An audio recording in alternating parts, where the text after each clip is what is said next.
Chapter 6.3 Afflictions of the Mind, Impulses and Desires. Third, Impulses and Desires. As we have seen in the chapter on intentions, there are certain activities of the mind, certain processes that incite action. This is an extraordinary gift to be able to act and cause a change in one's surroundings merely via non physical processes. Actions produce consequences and the mind learns from them. It evolves and progresses further. As I have said, everything starts with an intention. It is very important that one sees how intentions arise and cause actions. This can be done by conscious observation, and the actions can be stopped in many cases by the act of choice. Intentions arises as experiencing a continuous motion in presence. They are mostly automatic. They arise out of the vast store of impressions in the mind. In my opinion, it is not possible to consciously stop an intention from appearing, but it is possible to either ignore it or to act on it once it is already there. An untrained mind has very little capability to see and choose whether to act or not on an intention. It is here that these uncontrolled processes take the form of an affliction. Uncontrolled intentions take hold of the person and make him do things of which he is barely aware, causing a lot of negative consequences, suffering, and pain for himself and also for others. Uncontrolled intentions appear in many forms. We will discuss them in detail here. One can easily see that these forms are not very different from each other. They are just intentions. The most primitive of these are just control systems useful for survival.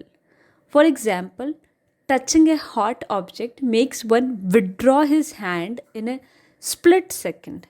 The intention and the action is very fast, uncontrolled, and one becomes conscious of it only after it happens. This is a good thing, else, we wouldn't survive for long.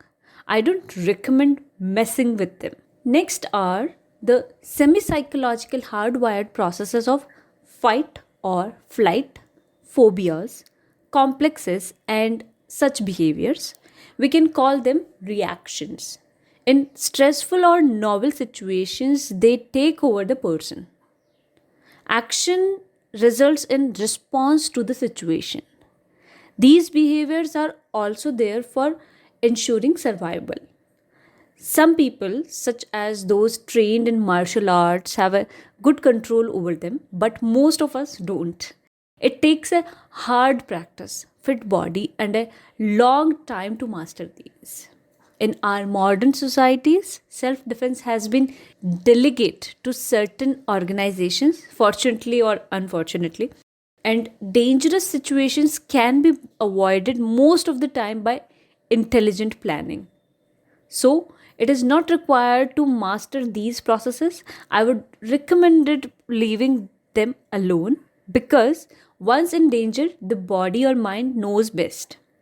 If you find that you are discriminately either very aggressive in danger or always flee at the slightest hint of the danger, then fear has overtaken you. Fear is a major affliction in itself, especially irrational fear, and we will discuss it later. Reactive behavior is a trait of ignorant person. Most of us spend our lives reacting, not acting. How not to react? I think it is not possible to avoid a reaction unless the very being of oneself is free from survival instincts. In that case, we have left the domain of human experience already, and the matter goes beyond the scope of this chapter. We become aware of the reaction only in retrospect, and all one can do is avoid the situation which cause unwanted reactions. A relative, a job, a place, anything that is making you react unconsciously is not for you. It is a challenge, yes. And you must decide if you want to waste your life in fixing external issues or to simply avoid them. Being fully aware that reactions are a part of human body or mind, if your reactions are overwhelming and causing harm, then you are most probably in bad situation, because reactions are triggered by external situation. One seldom reacts while sitting alone in peace. Next are the impulses. These are semi hardwired, a mix of genetic and acquired behaviors. Sexual impulses are a good example of hardwired intentions, while compulsive lying is an acquired behavior. Impulses are very strong intentions to act, usually beyond the control of an ordinary person. Impulses result in action, and the person is made aware of them only after the action happens. Most of the time, the person will justify the impulsive actions using beliefs or illogical thoughts. For example, buying some useless thing on impulse and giving it a justification that he may need. So, impulses are not always superficial, they can also cause great harm. For example, after a fight, one is bombarded with impulses of insulting the enemy or even killing him. The result is immense suffering and a higher risk of actually harming the other person because the impulse heightened the anger. One can actually see the person acting on the impulse, the muscles tighten, respiration and circulation go up, and the body gets ready for a fight, even in the absence of the enemy. When an impulse arises, it completely takes over the mind. The mind loses its rational abilities. It is a foggy situation there. Nothing is seen clearly. Sometimes the person sees and hear what the impulse tells him to see and hear. The main problem with impulses is they are repetitive. They keep occurring over and over and make life miserable. One can recognize an impulsive person by certain traits, such as he is always busy, unhappy, superficial, restless, confused, looking for trouble, or is shabby. So, how to avoid impulsive behavior?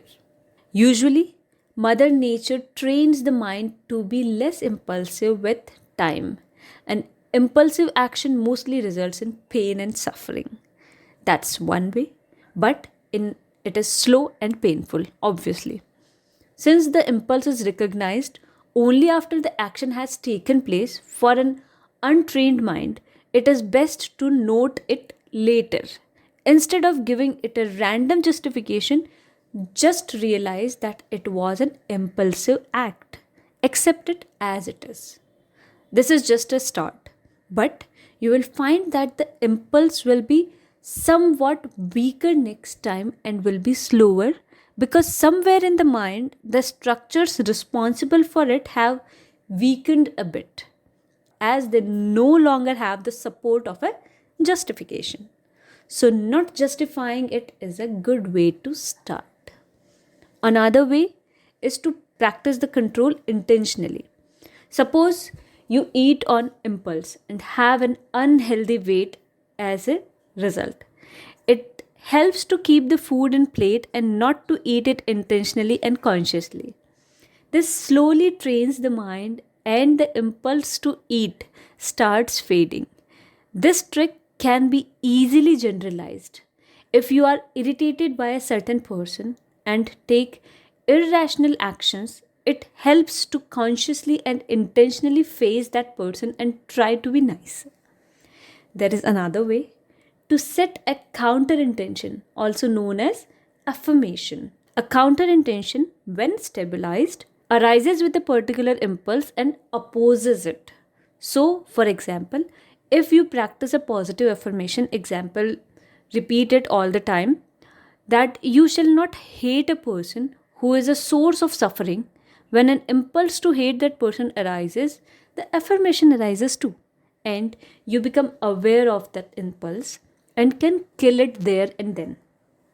Positive affirmations are a very powerful tool. Use it wisely.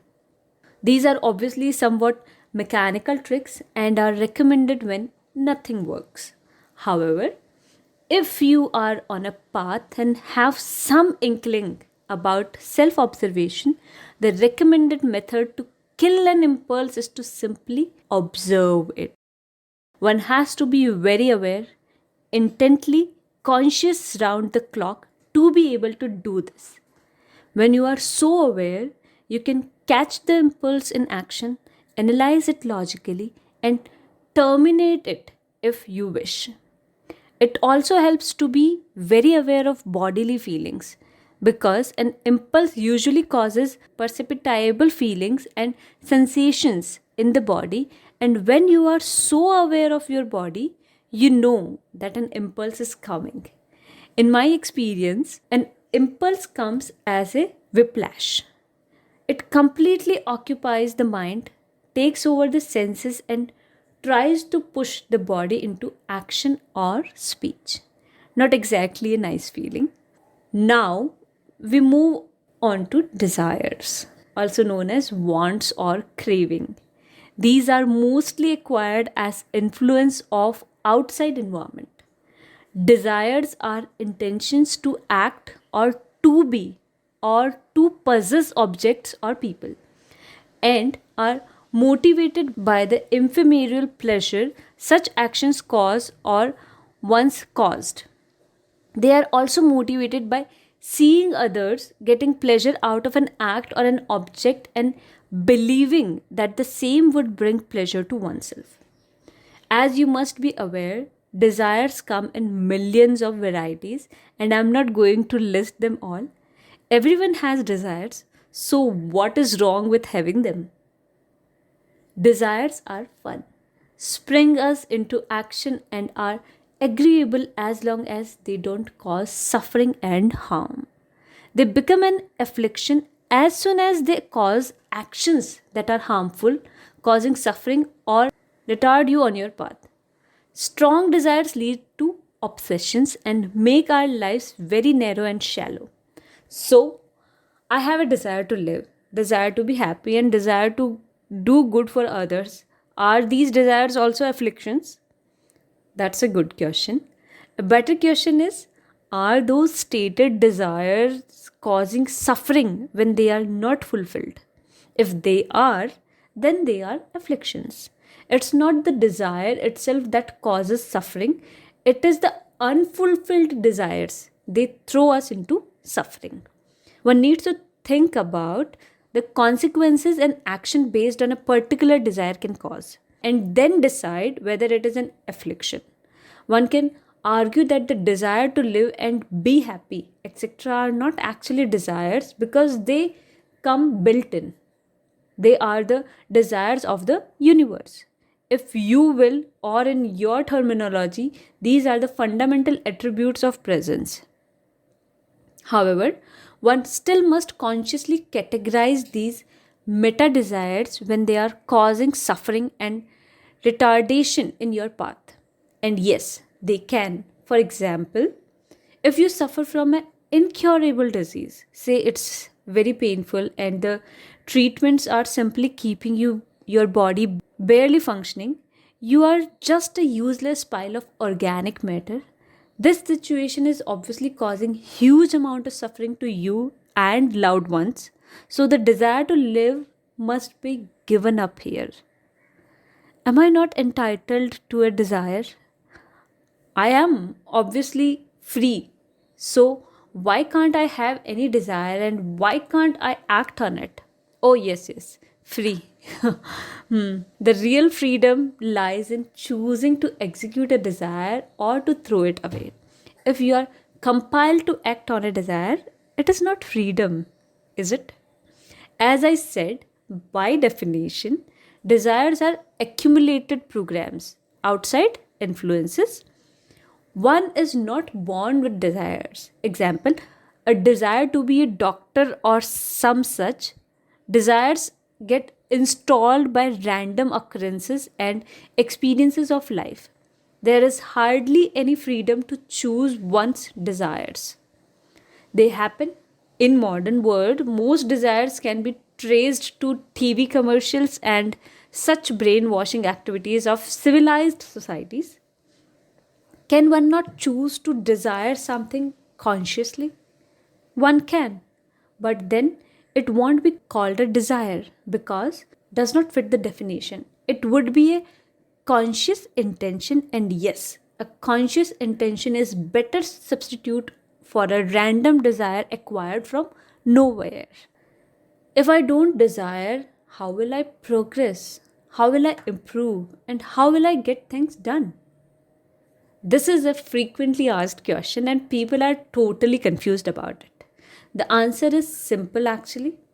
If a desire is positive, the action is harmless or beneficial depending on your path, life goals, then go ahead and act on it. However, if you fail repeatedly to fulfill it and it has become a source of misery, then terminate it. Do something else. Life is vast and one need not stick to just one narrow itsy bitsy desire.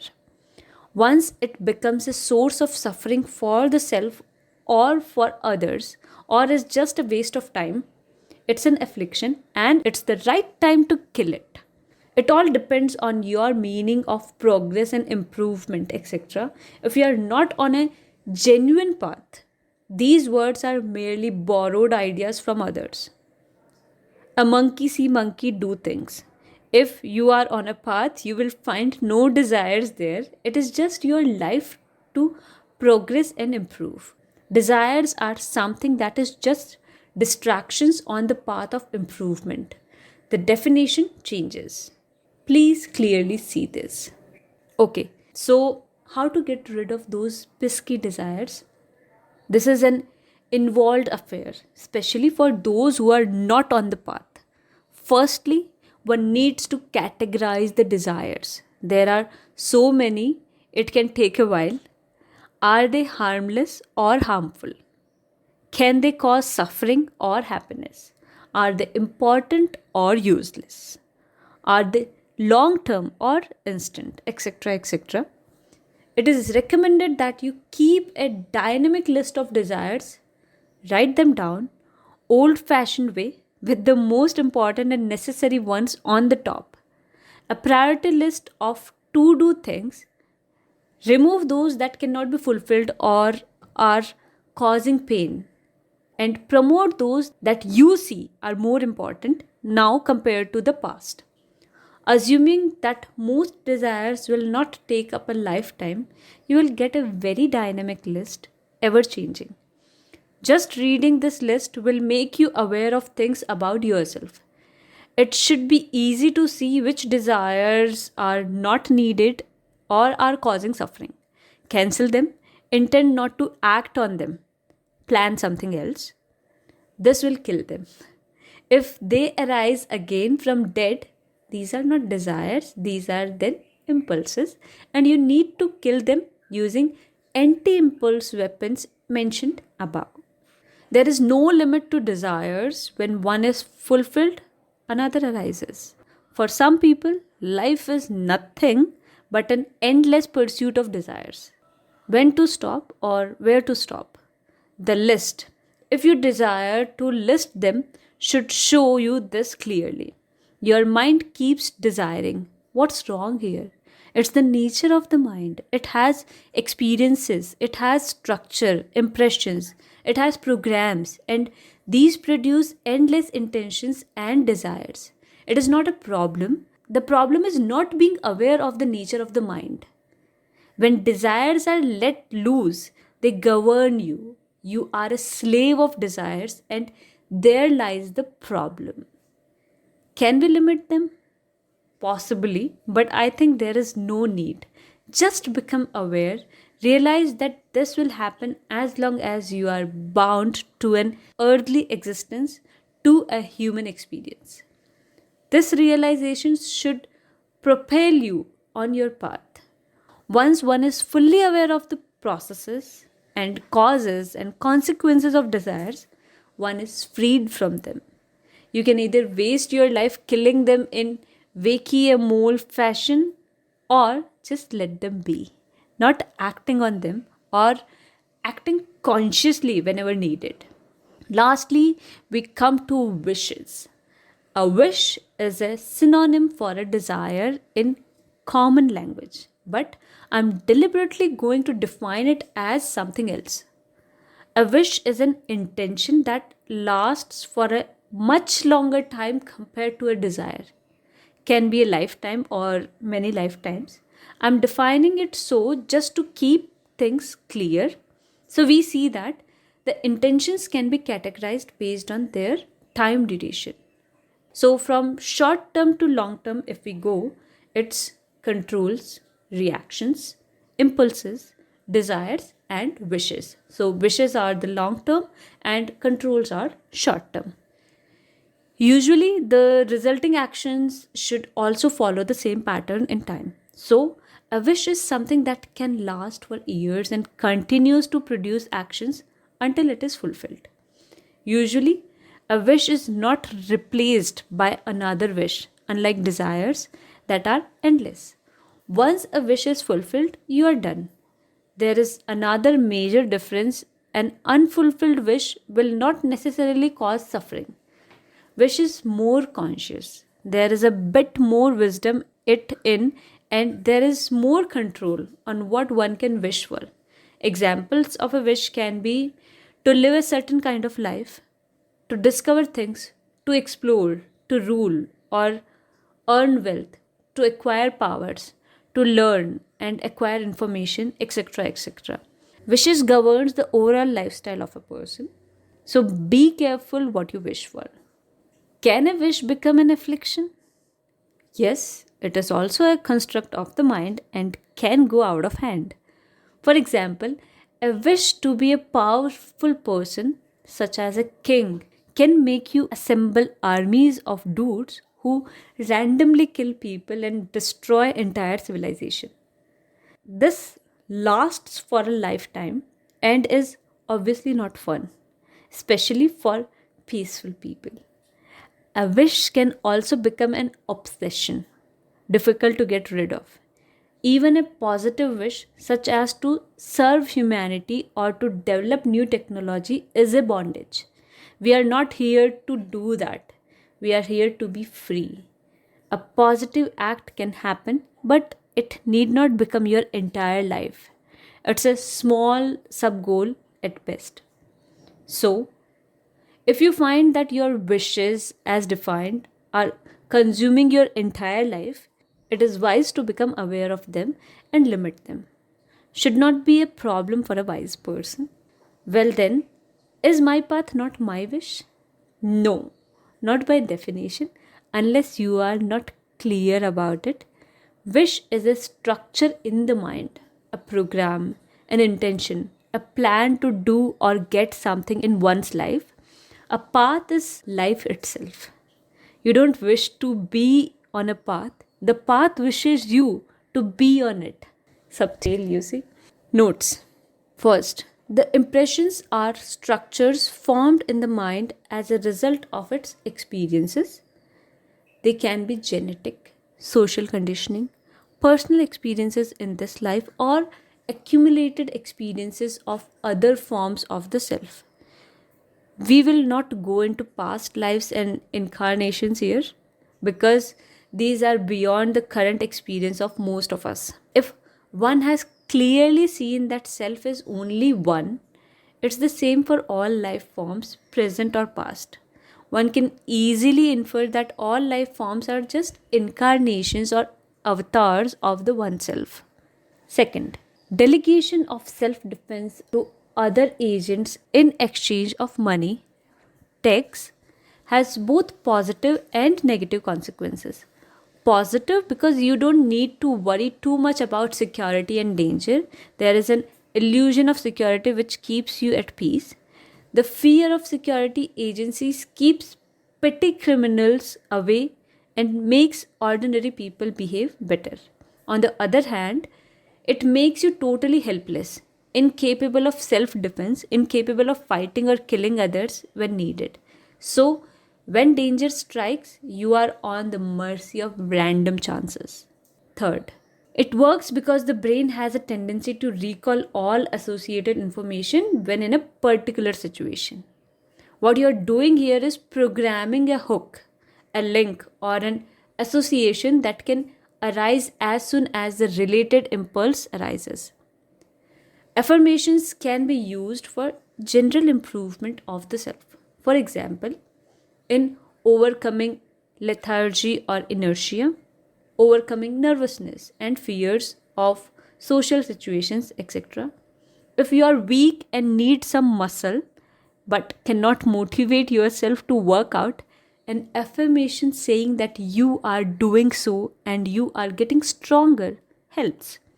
Of course, you need to actually work out. Mere affirmation is not magically going to grow the muscles, it simply makes you want to work out.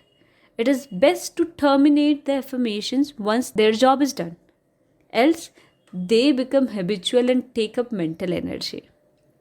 Fourth, sexual or procreative impulses are the strongest ones in the entire universe. These have been very well studied and experimented upon under various scientific disciplines. Procreation gets more weightage in almost all situations. Human lives, majority of them are driven by procreative impulses, from clothes to marriages or relations, ideals, behaviors, love, likes. Most of our thoughts, talks, actions, and even creations, movies, fiction, houses, etc., are a result of procreative impulses. People spend their entire lives on the lash of these impulses. Usually, at the end of the life, when hormones lose their strength and the person has gone through all impulse traps, one realizes that he has spent his entire life living below the belt. These are strong and are difficult to get rid of. Various strategies have been proposed to deal with them, and these range from extremes like celibacy to tantra or somewhat simpler four-staged lifestyle. These are found easily in books, so please refer to any suitable books if interested. Thank you so much.